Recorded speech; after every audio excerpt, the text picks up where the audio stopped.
Okay, we'll get started. We want to be real conscious about time. We're scheduled till 11, and we have some wonderful presenters from the district that are going to share some really what we hope is useful information to our parent community. And so today is about Ruler, and we're going to talk about what the acronym stands for, and is really an SEL tool and practices that the district has adopted, and we're excited to share that with you.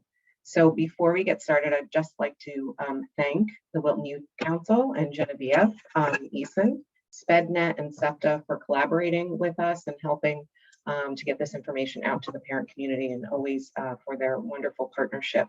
And then I'd like to introduce today's presenters, Jennifer Ringelheim, who is a third grade teacher and is co-chair to the SEL committee here for the Wilton Public Schools, and Elena White, who is a counselor at the K2 Miller Driscoll School and is also involved with the SEL work across the district. So thank you all for being here with us. And our agenda for today, we're going to talk about why emotions matter, the skills of emotional intelligence. We're going to go over the anchor tools that really are kind of the foundation of Ruler, family practice, how you can bring those home, and hopefully we'll have a little time for any questions and answers at the end. And I should have introduced myself, Kim Zemo, Safe School Climate Coordinator for the district. So we're just going to start off with just a quick breathing exercise. We use this with our faculty and in meetings, and this is something we also use with our students to just take a minute before we jump into the content.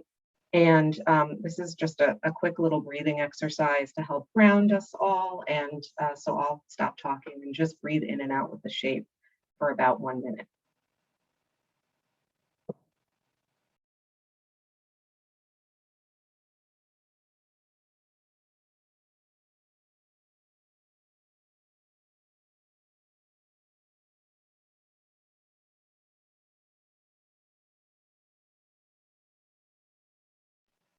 So it's just a quick exercise to make us just kind of focus and take a few deep breaths so we can engage in the discussion, or if students are getting ready to engage in something in the classroom, it's a great tool that we can use.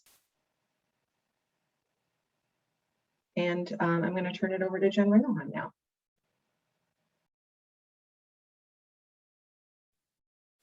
Welcome, everybody. I'm glad that you could join us. I'm going to start with a quote by the Collaborative for Academic, Social, and Emotional Learning.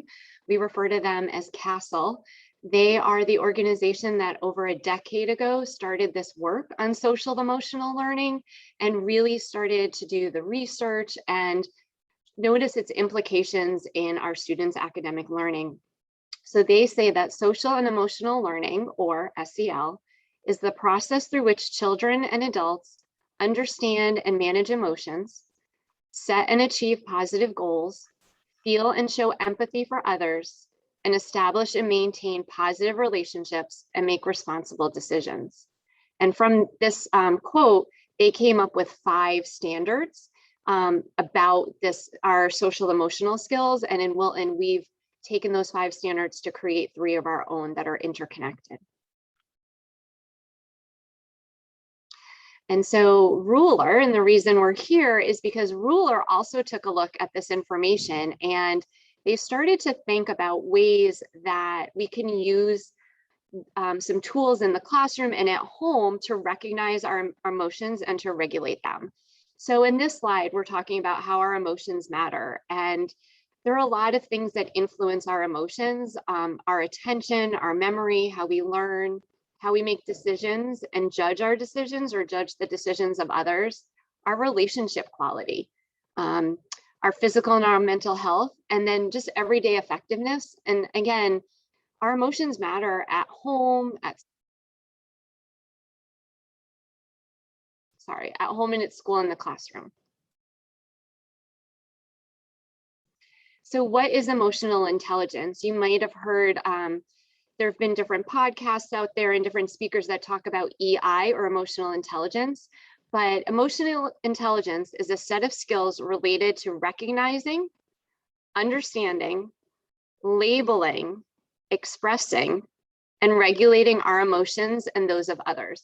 And you might notice that those words, recognizing, understanding, labeling, expressing, and regulating, spell out the acronym of RULER. And Elena's going to talk more about that in a little bit. I don't want to steal all of her thunder, but that's where RULER came up with their idea for their acronym. But emotional intelligence involves a few things. It involves acknowledging our emotional experiences and their potential impact on our own lives and the lives of others. And it's also about knowing how to manage our own emotions. And we sometimes use the term to self-regulate, and how we can help others around us, whether it's family members, colleagues, our children, our students, how we can help them manage their emotions. And this quote, it's a quote that RULER uses a lot, but it really sticks out to me. Emotional intelligence is the ability to monitor one's own and others' feelings, to discriminate among them, and to use this information to guide one's thinking and action. So this idea that we're acknowledging how we feel and how those around us feel, and then we use that information to decide what we're going to do next. Good morning, everyone. Thank you for joining us. So what is RULER? RULER is an approach to social and emotional learning. So it's a way that we can help promote and increase children's social and emotional learning. It's just one part of what we do here at Wilton Public Schools to help grow children's emotional intelligence and SEL skills, social emotional skills. RULER is really across the whole entire school. So before we rolled out RULER to children, the teachers spent a year working and trying to understand what this RULER program or approach was all about. We practiced it throughout the year, learning some of the tools we're going to share in a little bit. It's really meant to be infused across the school community. So it's not just classroom teachers, but it's special area teachers. It is paraprofessionals, administration. Anyone who's working with the children can use the language that goes along with RULER. And one thing that is a benefit from RULER, which we know that even growing children's social and emotional learning, it reduces problem behaviors for students. Starting from kindergarten and in past Cider Mill as well. It promotes positive relationships. We constantly talk about how making sure children are connected. It makes them, feel good. That's part of the promotes positive relationships. And therefore, when children are having positive relationships, their academic achievement grows as well. So that's a little bit about the overview of what this approach of RULER is all about. So as Jen had talked about earlier, the acronym of RULER, the R, recognizing emotions in self and other. So a big part of recognizing our emotions is to make sure that we are able to interpret our own thoughts and our body as to what's happening. It helps us gain some self-awareness, to help us to pay attention to our own thoughts. It also helps with social awareness. We're able to read other people and look at their faces and their bodies and get an understanding of how they're feeling. And that helps us then appropriately respond to others as well. The U, understanding the consequences and the causes and consequences of emotions. Well, this skill involves understanding the causes of the emotion that you might be having, including the effects on your thinking and your learning at the time, and your decisions and your behavior. So understanding emotion involves having us try to ask ourselves why we're feeling this way and why we're doing what we're doing and what happens when we feel different emotions. It's starting to get children and grown-ups to recognize the maybe uncomfortable feeling that you're having in your body, or of course, comfortable feelings, which are always good to have, but really those feelings that might make us not feel good, and how we can help ourselves then, understanding it, so then we can move on and we're labeling the emotion properly. So labeling the emotion involves using vocabulary. You know, oftentimes when children are naming emotions, they stick with very basic ideas. You know, how are you feeling? Good, which really isn't a feeling. But you know, we try to expand children's vocabulary past sad, happy, excited. You know, I learned through this training that there are 2,000 different emotion and feeling words. There are a lot to choose from, and trying to pinpoint in labeling exactly what our emotion is. We talk about how naming, we need to name it to tame it. So when we're able to label and name our feeling, we are then able to control it a little bit better. And that goes into our expressing emotions appropriately. So being able to express emotions involves making sure that we know how to show our emotions, and we take into consideration about how we're expressing them to in front of others, and also what's happening with our own bodies when we're expressing those emotions. We often are teaching different coping strategies to help children to make sure that they are expressing it. We're helping with communication skills, you know, being able to have children express and talk about the feeling instead of just reacting. And then we move on to the R of regulating emotions effectively. Well, when we're able to recognize and understand our feelings and label our feelings and then express it in a positive way, we're then able to regulate. And those are the specific coping strategies that we can use to help take maybe an uncomfortable feeling and make it a little bit smaller. And because obviously that is a very important strategy to be able to regulate yourself. We see here in lower elementary and also at Cider Mill that this has a huge impact on the way children are learning, and also peer relationships. So being able to know how to take yourself from, you know, being really high in an emotion to bringing it back down to being able to think more clearly, which I'll get into a little bit later too. I talked about some of these ideas already, and you know, why is it important to understand these things and these emotions? And I had said about name it to tame it. This really, again, when we're able to label, we know what the emotion is, we understand how it's feeling in our bodies, and then we're able to figure out how to help ourselves regulate that emotion, and also recognize and name others' emotions as well. It helps us, like it says, to articulate our own and others' needs. Oftentimes, children do not understand how to ask for help, or are maybe not understanding that the nervousness they're feeling is causing them to completely shut down. So it's really important for children to be able to talk to somebody about the uncomfortable feeling that they might be having, or even share these wonderful things that are happening in their lives and the type of emotions that come from those events.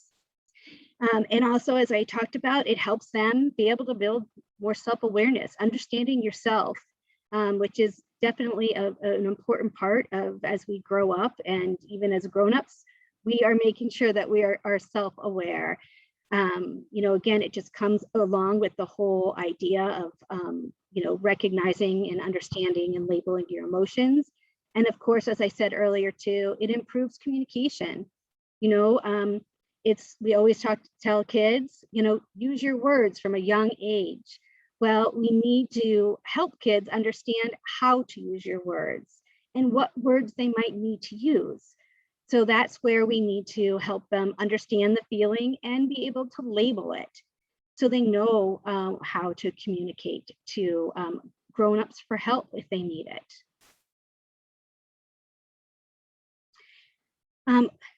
So part of Ruler and using this approach is there are certain tools that we use or we teach to the children to help them then be able to recognize and understand, label their emotions, express their emotions, and then regulate. So these 4 tools, the mood meter, the charter, the meta moment, and the blueprint are all things that are explicitly taught to children to help them with their emotional intelligence, moving through being able to have knowledge and understand the attitudes associated with Ruler.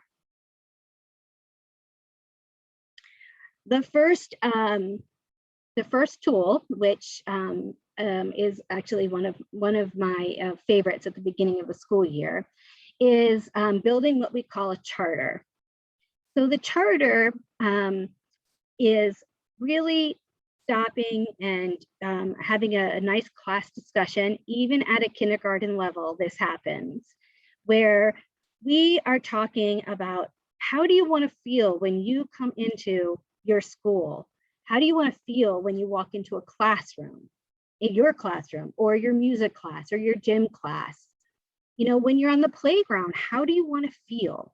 Again, we're getting at those ideas of being able to recognize the feelings and understanding them. So usually teachers will, do certain activities to help children be able to discuss how they want to feel, and not just good, but really starting to get at those words like, I want to feel safe. I want to feel comfortable. You'll see some examples in a little bit as well. So we then talk to the children about, well, how can we do this? How can we help each other feel safe here in our classroom?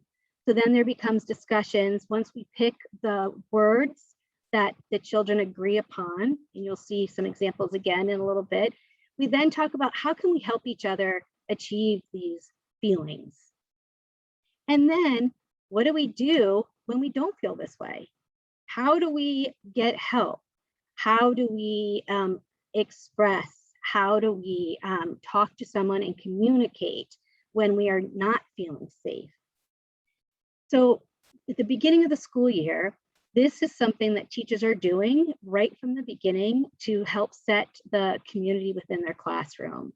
When the staff was learning about the Ruler program, the different buildings did their own staff charters. And you'll see an example in a little bit.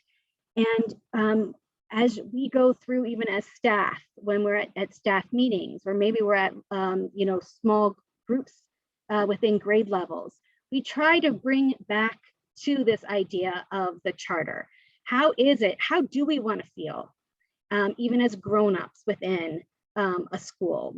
We want to feel heard. We want people to recognize what is going on, or what we're trying to achieve, and all the work that's being done with each other. And that goes back to in the classroom. Throughout the school year, teachers are constantly revisiting this idea of the charter.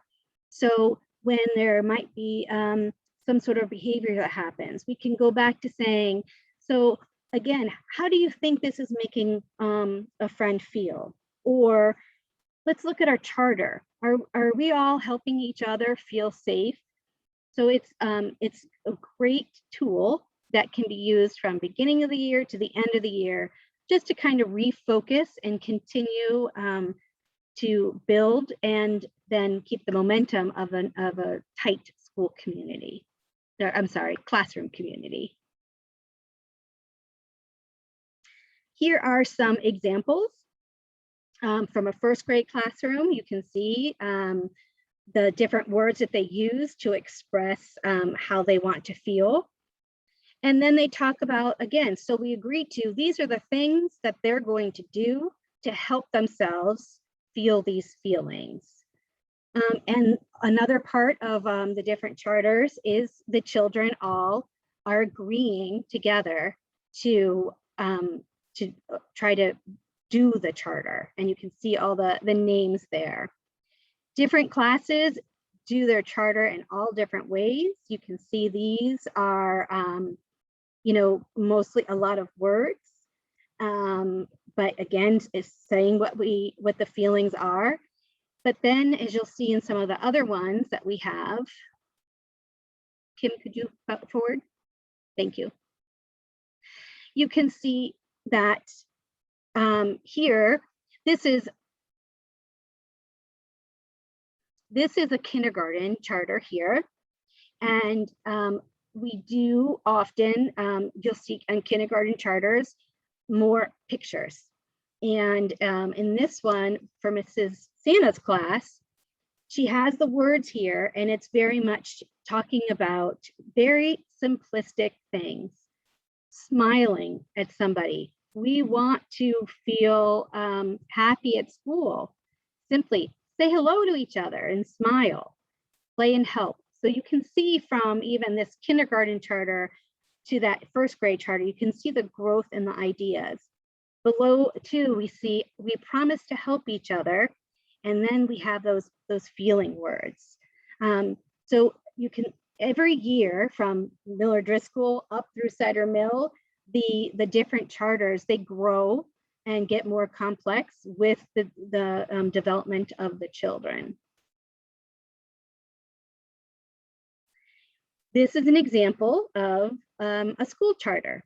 So as many of you might know, Cider Mill's theme has to do with you know, being kind, be respectful, be responsible, and be ready to learn.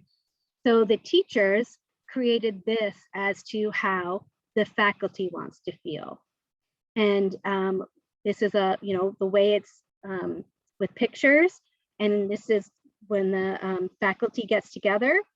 Again, we make sure that we are trying to help each other have these feelings: safe, inspired, valued, optimistic, balanced, supported, and respected. Now, these are certainly going to be different than what the children's charters are, but it's important, and you can see at the bottom, if someone isn't following the charter, start a courageous conversation with them. Very difficult, but again, we're teaching the children at a young age about how to communicate their feelings and their emotions. And us as grown-ups, we're trying to practice that as well. To help, again, it's all based on trying to help have a cohesive school community and being able to, you know, grow our emotional intelligence. And finally, these are just some other ideas of samples of charters. The one in blue is a kindergarten, and the one with the stars is a first grade.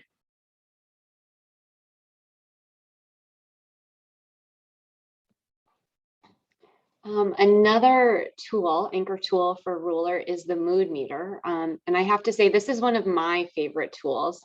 And the mood meter was designed as a tool that helps people develop a vocabulary about how they feel. So if you notice on the left side, near the little, they're called quadrants, the squares that are red and blue, there's a two-sided line that says energy. And as you go higher up, you might notice there are numbers that say like +1, +2, +3, +4. That means you have a high level of energy up in that red or even the yellow. But as you go down below that base, that middle line, you're going to see the negative numbers. So that means you have a lower level of energy. And then across the bottom, there's a line that talks about pleasantness. So going to the right side towards the green and yellow, you have higher levels of pleasantness. And going towards the left side into some of those negative numbers, you have a lower level of pleasantness. And so you might notice as we talk a little more about emotions, for example, when you feel happy, we say you're in the yellow, but you're feeling a little more pleasant and you have a little more energy, as opposed to when you feel tired, there's a little less energy and a little less pleasantness. And so what we have here on the screen is we use a tool called, it's moodmeter.online. And if you were to type that into your device, into your phone, or whatever you're on, and you enter in that code, that 7W2GY9, you can plot yourself on the mood meter. So I don't know if Kim, if you want to drop that into the chat for people to click on it, and they could try that to try to plot themselves. I don't know if that's possible when we're in this mode of Zoom. If not, that's okay. I'm trying. Hang on one second. I'm sorry. That's okay.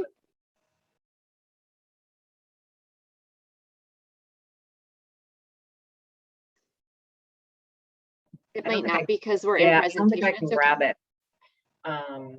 So maybe we'll add that in at the end with the resources. So people, if they want to try that. And what this does is it's an interactive way to plot yourself on the mood meter. So we use this with our students, with faculty.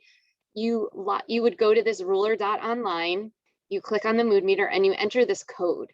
And then it's one of the exciting things, at least for my students, is when you start to see all these little dots pop up and you see them scattered across the mood meter. You might have some that are in the yellow, some are in the red, some are in the green, some are in the blue. You can pick which word is the emotion you're feeling, but the children really like to look at it and go, hey, wait, there's somebody in the red. We need to figure out who's in the red and what's going on and what we can do to support them. Something I did last year when we were, in school, remote, all different types of learning, is if I noticed that somebody was like in the blue or the red, I might say, when you have a moment, let me know in the chat how you're feeling. And then that gave me a way to connect with those students to problem solve. And sometimes it was just, I didn't like my breakfast, but there were other times where a student could be in the blue because they didn't sleep well the night before. And that's important information for us to have. We also have on the next slides some examples of mood meters teachers use in their room. Many teachers use a graphic that came from Ruler, but we have some very creative faculty in Wilton Public Schools. And so a lot of teachers have now created their own now that they feel more comfortable with this tool. So we have some that are like the one on the left where it has those arrows and the quadrants, but again, some examples like happy, excited, proud, and then people showing their face, and there's some sign language there too. The mood meter on the right is actually the mood meter I use in my class. I felt it was very important because we're wearing masks to have the kids see the facial expressions. And so what we did is they're plotted so to show where they are in the levels of pleasantness and where they are in the levels of energy. And it was also to help the kids expand their emotion vocabulary. Jen, can I add one thing on this? Yeah. What I like about the mood meter is that it helps kids understand too that there's not necessarily, that you do for a PE class doing climbing or something that takes high energy, you may need to get up in the red and you may need more of those emotions. And so it doesn't have to be, negative. Being in the red, there are times when you need that, and helping kids understand when that is, and then how other times it can be ineffective if you're sitting down to take a test where you need to concentrate. If you are tired and low energy or you're in the red, that may not be, the best time. So it's helping kids to understand that all different emotions can be good, but at what times.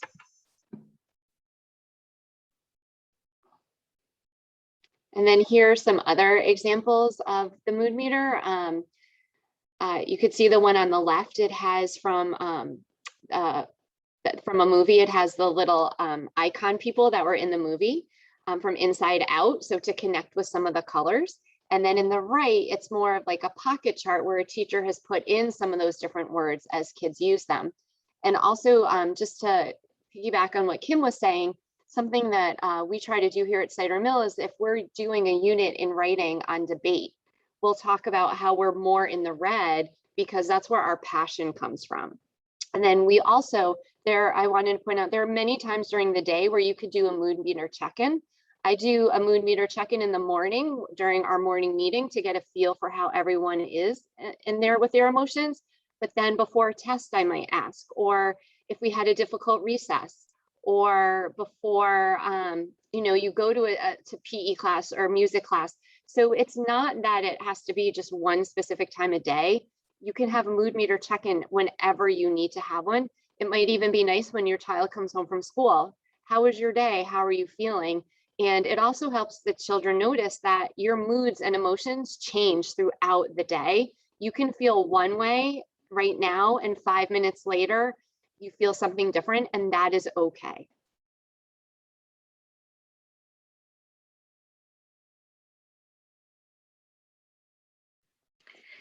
This is another tool. It's called the meta moment. As it says, allows people to build a space between the stimulus and response during difficult times when you are triggered. This is a difficult skill for grown-ups, but we are trying to teach the children from a very young age, from even kindergarten. We are trying to help them understand that when something happens, for example, it could be that someone took your toy, and a student might take a toy or knock down your tower. Instead of going to all the way to just trying to, you know, hit the person who might have done that, or shouting at the person, we're trying to stop in the middle between those two to help have, again, a better response, and help ourselves regulate our emotions. And it also, you know, helps with relationships. You know, people don't want to be, from younger kids, you know, they don't feel comfortable or safe around children who might be lashing out. Or when they're in the older grades, it might be more words that are used, or exclusion types of behaviors. So we want to be able to help children. And as these are the different steps that children go through with a meta moment, and we teach each step, again, very explicitly. So the idea of sense, that's when you start, again, to notice a change in your body or your mood. And that goes back to what we were talking about earlier, is recognizing your emotion. And this is another area that we're trying to, when we've taught that skill, we're now putting it into practice here in this beginning of sense. So we begin to notice or sense how our body is feeling. And then, this is the hard part, is pausing. So when something actually occurs, is we're trying to pause ourselves. So we pause our response, and we might breathe or do something at that point just to help us pause. Now, when I do this with boys and girls, I talk about like pausing a movie, and we like pretend like we're pushing a button to just simply stop it, pause it, get yourself together. The next one, which is see your best self. This, you know, we talk to boys and girls about thinking about what is your best self. So when you're in that pause time, we think about how would your best self respond here? What would your best self do in this situation? So the children have drawn pictures of themselves and then written words around their person, talking about the different things that they would want their best self to do when in a situation where they need to pause. And then number 4, strategize and act. So then you think of a strategy and what you're going to do as you're moving into past the pause, and then you try it out. So if, you know, if they're then, we see our best self, and then I need to take some deep breaths. And I take some deep breaths, and then I decide what that next step might be. Or I might use positive self-talk, and I talk to myself, saying, it's okay, I can get past this. You know, I'm disappointed now, but I know this feeling will go away. So again, we teach these skills at a very early age, so children are then able to try to practice them. It certainly doesn't just happen. You know, their skills are taught from young and then reinforced up through the grades, and teachers are constantly modeling this behavior. You know, if something has happened on the playground, teachers might say, let's stop, let's try a meta moment. Or I think maybe we need to take a meta moment if there's a heated something going on between two children. So again, this is a very difficult idea for all people. And I know when I was a child, I didn't learn things like this. And as a grown-up, I need to work on these things as well. So we're hoping, again, as we are giving these children, all of our students, these tools that can help themselves. So as they are growing kindergarten through 12th grade, or pre-K through 12th grade here in Wilton, that they are taking these tools, and by the time they're in high school, you are really able, or when you go off to college, that you are able to have these as part of your, as we call our toolkit. You know, it helps us, again, be more self-aware. We are, you know, off to be, you know, professionals in the community, and also just be able to regulate ourselves and help our bodies feel good. And if, of course, when we are in difficult situations, we want our children to have things that they can help themselves with. The meta moment is a difficult tool, but we right from kindergarten, we are talking to kids about how to help them catch themselves or pause when they start to feel or sense that their body is not feeling good, or starting to have an uncomfortable feeling where there might be you know, a big emotional response.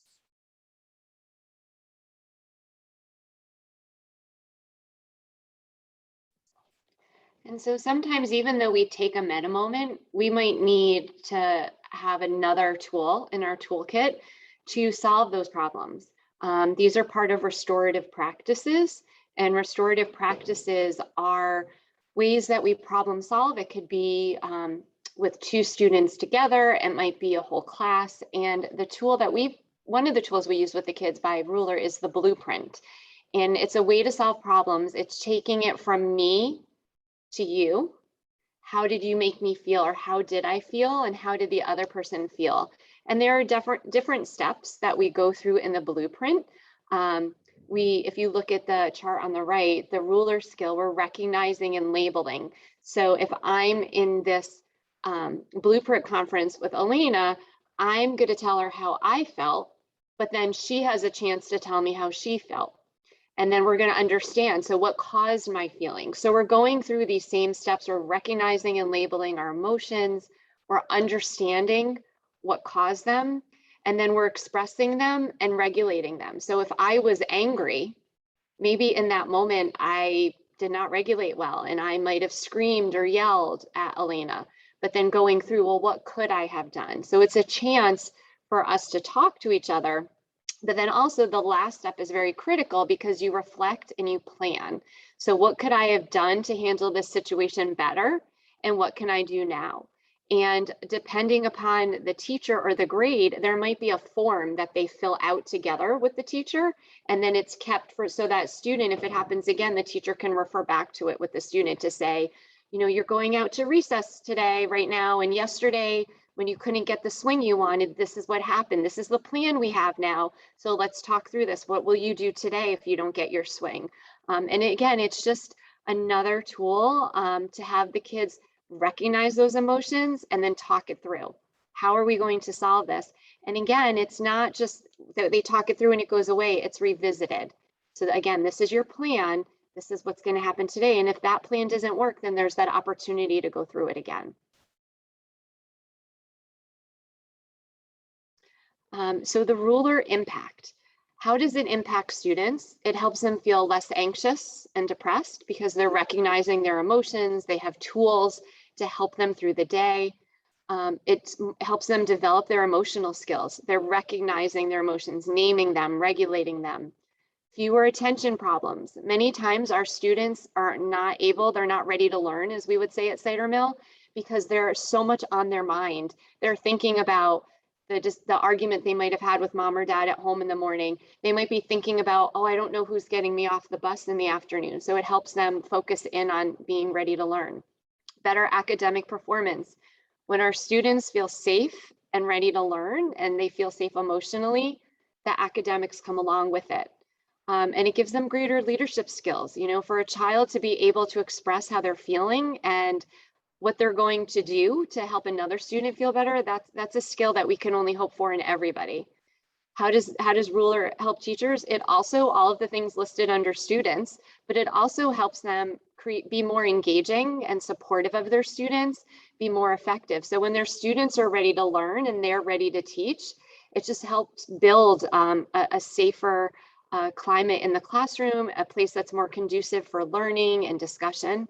And in classrooms in schools, there's more positive climates and there's less bullying because students are using their words in a positive way to express and regulate their emotions. So Ruler does have some huge impacts on the overall culture and climate in a classroom and in a school and even in a school district.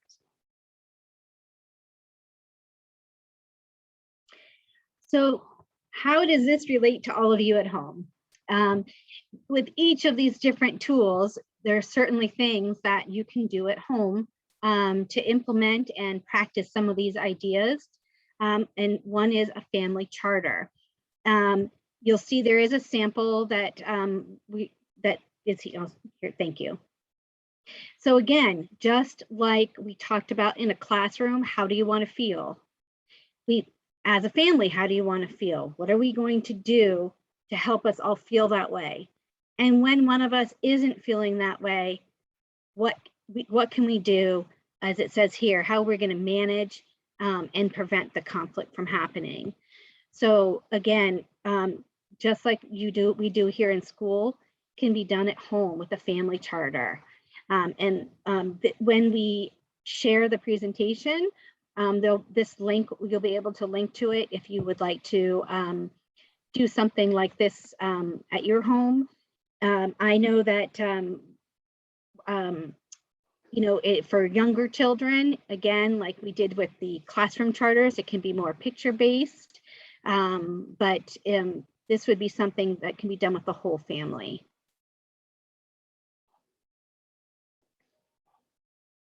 And then with the mood meter, again, a very important tool that we use. And again, it's just helping us to pay attention to our emotions. So even at home, I know there's probably a wide variety of feelings and emotions that happen at home that we might not see at school and you all see at home. So setting up a mood meter in your own house, you know, talking to your kids, you know, talking to them about naming their feeling. It's very important to validate your child's feeling. Make sure they know that you're hearing them, you're listening. It's okay to feel really angry or enraged about something. And as it says, you know, take their feelings seriously. You can ask them questions to help understand a little bit more. And then again, we're trying to talk about how to take that maybe, you know, enraged feeling or that really down feeling. How can we help ourselves? What things can we do to help move past that extreme behavior or I'm sorry, extreme emotion? But having, again, talking about the feelings, naming the feelings, and also just being aware of, again, your students or your child's feelings, you know, and how they're acting and their behaviors or how they're talking. That could be a good segue into talking to them or use the tool of the mood meter to start a discussion at home.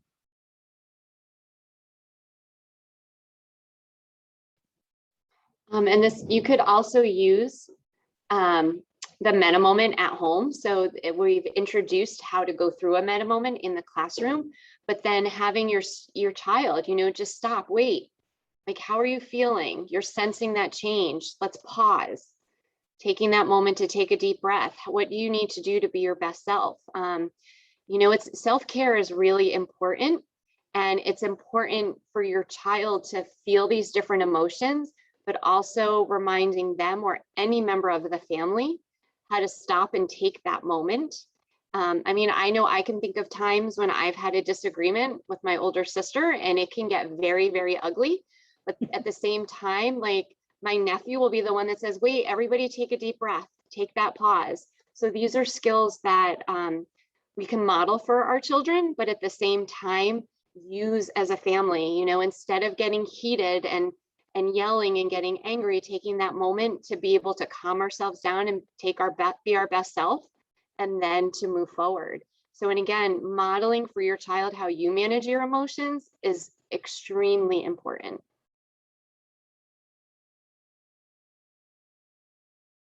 And then this blueprint, having that plan, when two people, something does happen, talking it through. How did you feel? How did that make you feel? What can we do differently next time?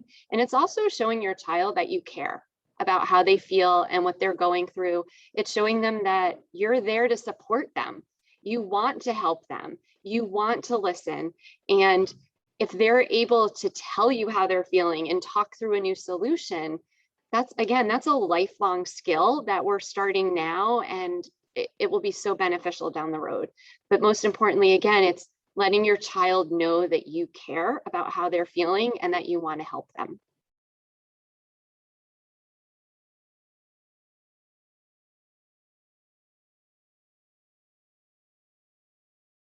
And then just this, I'm a big quote person. I'm also a yoga teacher, so quotes are kind of my thing, but this one, relationships are the soil in which children's social, emotional learning skills grow. Sorry, the lights went out in this room. And so it's this idea that the relationships are planting the seeds into the soil, and it's giving them the nutrients they need to grow.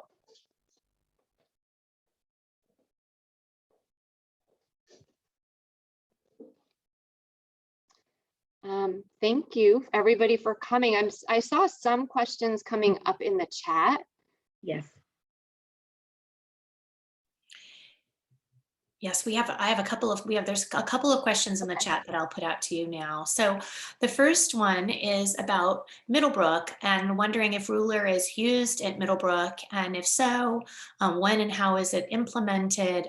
This parent's child is mildly autistic and would benefit from this training, but she's just not sure where that's coming in the school day. I can take that question.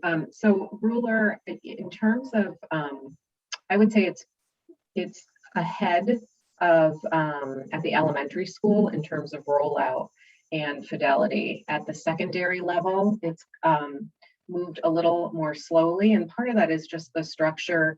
In the elementary, your classroom teacher has the children all day, so it's the real ripe environment for doing a lot of this work. When you get to the secondary level, if you do it in every class, it becomes repetitive. At the middle school, work has been done on the teams. So rather than classroom charters, it's more of a team charter.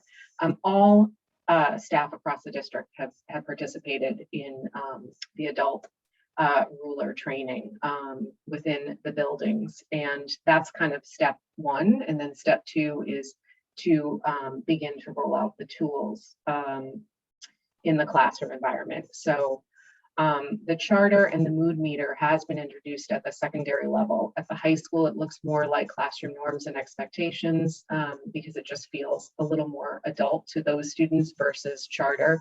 But the mood meter has been used. The meta moment, I don't believe that, we started doing this work and the pandemic hit, so it has kind of slowed things down, but we are grateful that we started this work a few years ago, because as we return from the pandemic and helping everybody to get back to and what feels somewhat normal. The fact that we have these tools at our ready and kids already exposed to them is, I think, really helpful in terms of trying to hit the reset.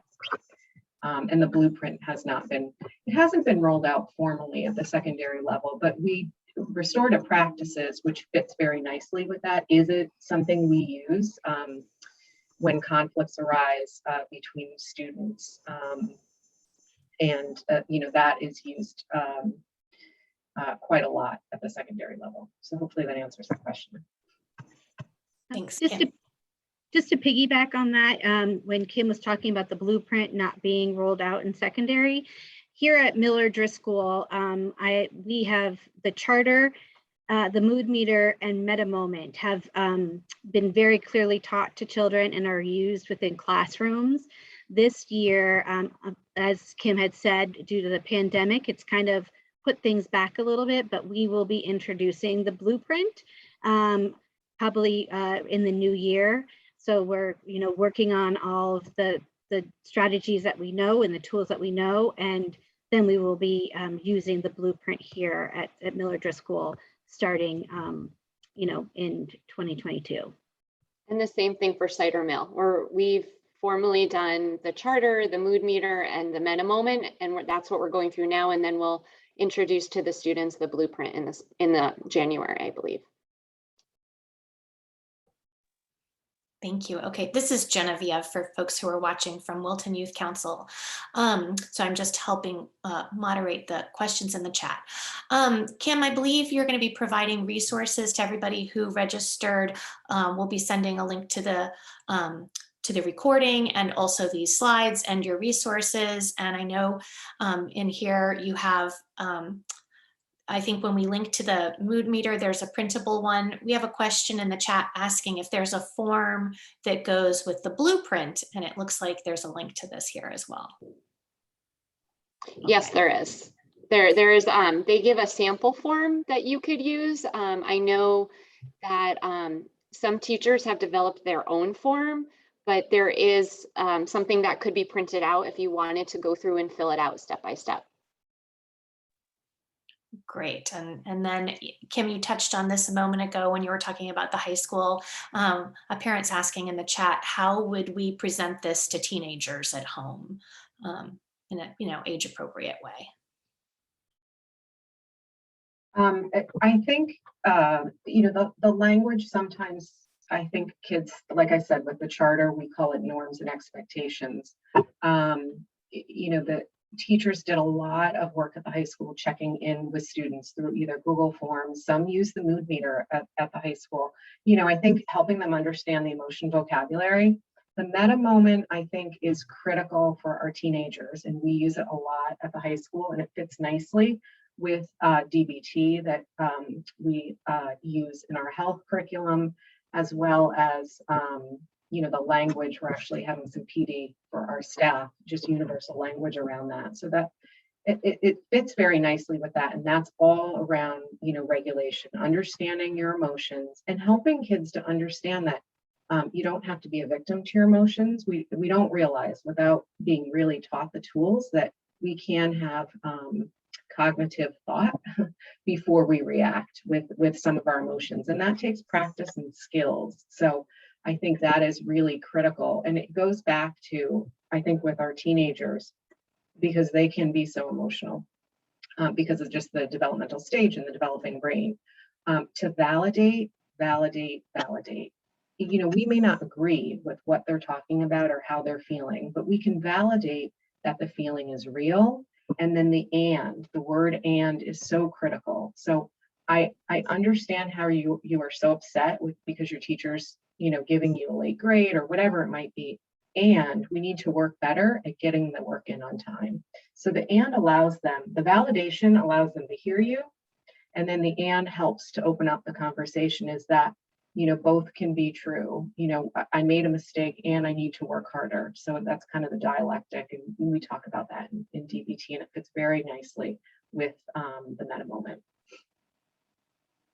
So if there's anything to bring home to teenagers, I think, validate the feelings and then help them understand that it's an area that they need to continue to work on, and helping them to identify what they are feeling.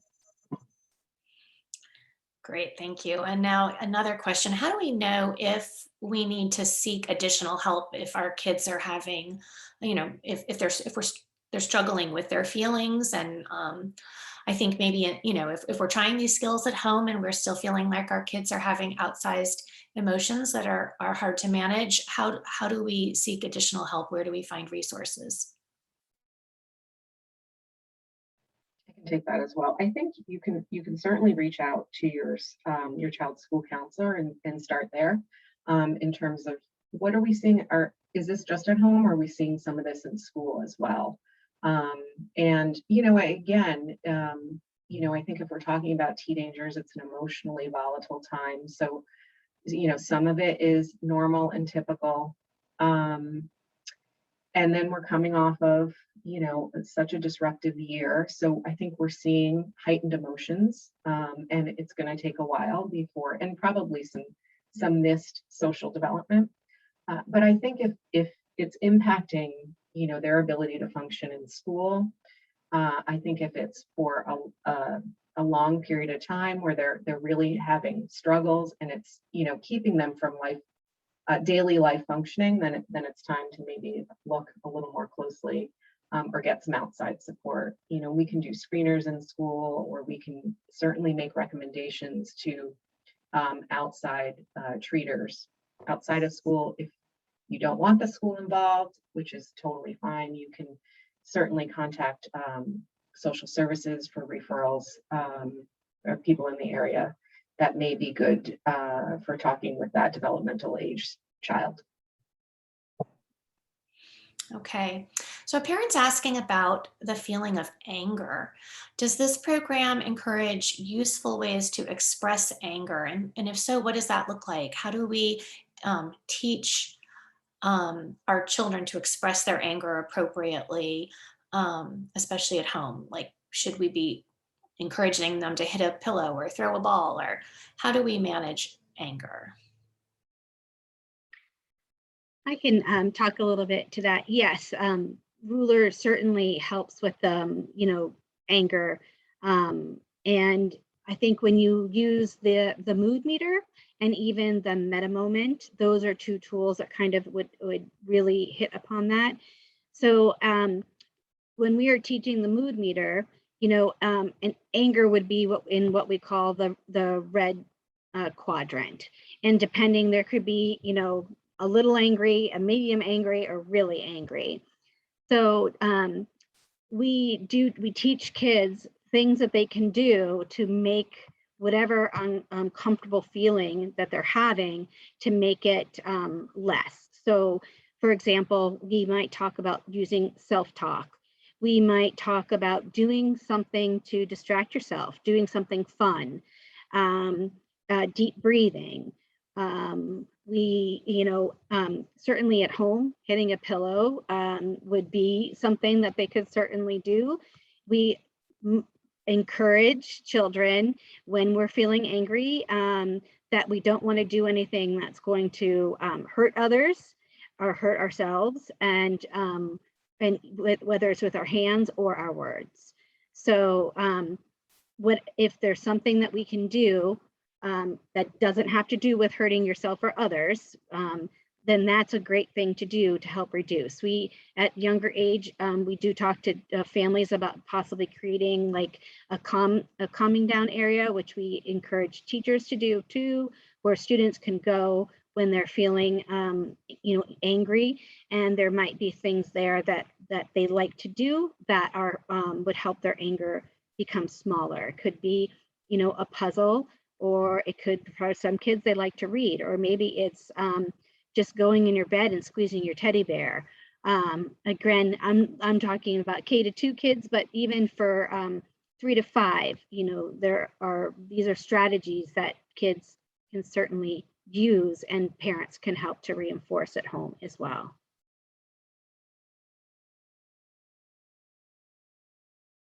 We're going to have to stop there because these lovely ladies have to get back to classroom and to students, but I thank them for their expertise. They are really great resources, and just imbibe this work and are doing fantastic things within their buildings. So thank you so much, and I appreciate everybody being a part of this webinar today. We will post the recording, and we hope to do, if people are interested, more in depth on some of the tools in the future. So thank you all.